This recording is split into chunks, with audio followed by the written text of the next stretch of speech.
Hello everyone. For over 2 decades, Rwanda has been hailed as an African economic success story and cited as an economic model for Africa. The country's impressive growth statistics and urban transformation have received praise globally. Rwanda's GDP growth has indeed been remarkable, averaging around 7 to 8% annually over the last decade, driven by sectors such as construction, services, industry and agriculture. Rwanda's GDP grew from $2 billion in 2000 to $14 billion in 2023. Rwanda has invested heavily in infrastructure.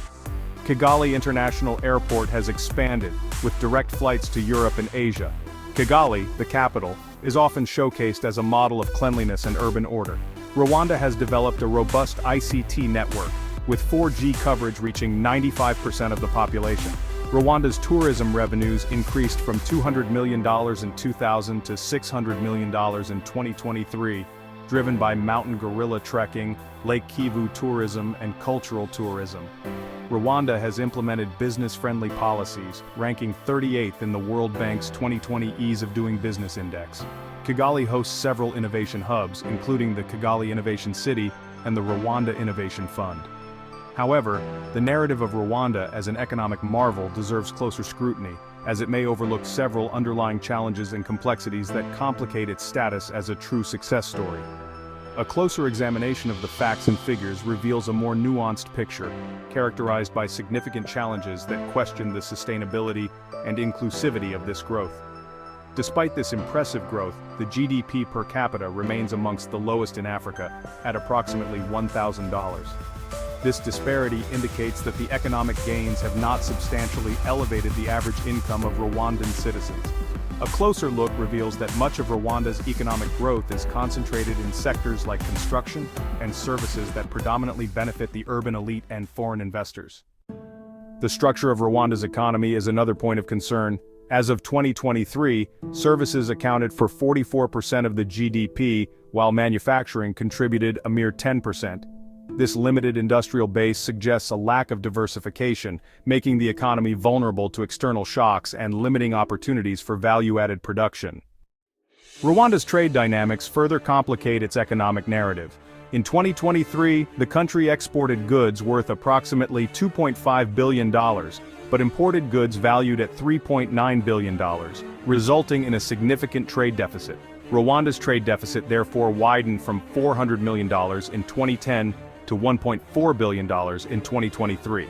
The export portfolio is heavily reliant on a few commodities such as coffee, tea, and tin ores. This dependence on primary commodities exposes the economy to global price fluctuations and undermines long-term stability. Meanwhile, 70% of Rwanda's population remains in agriculture, a sector that has not seen comparable growth.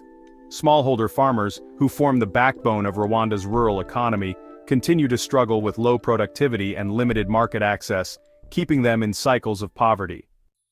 Although Kigali might give the appearance of prosperity, much of rural Rwanda remains mired in poverty. A recent report by the National Institute of Statistics of Rwanda indicated that about 40% of Rwandans still live in poverty. In other words, a large segment of the Rwandan population experiences deprivation in multiple dimensions, such as education, healthcare, and living standards, highlighting the uneven distribution of economic gains. Another critical issue undermining Rwanda's economic narrative is its heavy dependence on foreign aid. Official development assistance, or ODA, contributes significantly to Rwanda's national budget, with estimates suggesting that aid covers a significant portion of government spending. According to the 2023/2024 national budget, external grants and loans constitute 13% and 24% of the budget, respectively.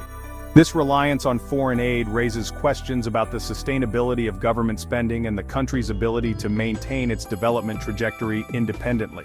While the government has efficiently managed this aid to build infrastructure and drive reforms, this reliance raises questions about the sustainability of Rwanda's development model. Rwanda's ability to sustain growth without external assistance is yet untested. Its domestic industrial output is not yet robust enough to drive sustained independent economic growth. Perhaps the most controversial aspect of Rwanda's success story is its political system. While President Paul Kagame is often lauded for his leadership, there are concerns about restrictions on the political space. Rwanda's stability is often described as authoritarian developmentalism, where economic progress is prioritized over political freedoms. Certainly this model has yielded tangible results, particularly in infrastructure and public services, but the absence of democratic governance raises concerns about long-term stability. While Rwanda's economic achievements are commendable, labeling it unequivocally as an African success story oversimplifies the complex challenges Rwanda faces. The modest GDP per capita, limited industrialization, trade imbalances, persistent poverty, and dependence on foreign aid underscore the need for a more balanced assessment. Addressing these issues is crucial for Rwanda's long-term and sustainable economic development. Thanks for watching. If you found this video interesting, please share to spread the insights. And if you're new to this channel, please consider subscribing for similar insights on Africa's economic rebound from poverty to prosperity.